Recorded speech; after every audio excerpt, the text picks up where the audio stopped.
Ha, tushundim.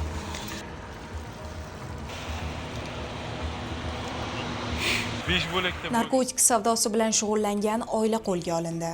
Toshkent shahrida giyohvandlik vositalarini kontrabanda yo'li bilan Tojikistondan olib kelib, uni sotish bilan shug'ullanib kelgan 49 yoshli ayol va uning 2 o'g'li ushlangan. Ular harakatlanib kelayotgan Equinox mashinasi tekshirilganida ular tojikistonlik tanishlar tomonidan Toshkent viloyatida qoldirilgan giyohvandlik vositasini olib ketish uchun ketayotganligi ma'lum bo'lgan. So'ngra ularning uyali aloqa vositalaridan narkotik moddalarning geolokatsiyasi va fotosuratlari topilgan. Biz hozir turgan joyimiz Ohangaron Bo'ka yo'nalishidagi trassada turibmiz. Xuddi shu joyga keldik. Otam ko'rsatmalariga asosan buni kim tashlab bergan?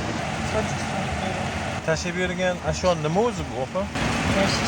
Piskent tumani hududidagi yo'l chetiga yashirib ketilgan 4 kilogramm 985 gramm gashish moddasi ashyoviy dalil sifatida olingan. Shu bilan birga ularning Olmazor tumanidagi yashash xonadonidan ham 1 kilogramm 124 gramm opiy, 1 kilogramm 976 gramm gashish moddalari topilgan. Bundan tashqari ayolning 1996-yilda tug'ilgan muqaddam sudlangan ikkinchi o'g'li ham protsessual tartibda ushlangan. Hozirda ularga nisbatan jinoyat kodeksining tegishli moddalari bilan jinoyat ishi qo'zg'atilib, qamoq ehtiyot chorasi qo'llanilgan.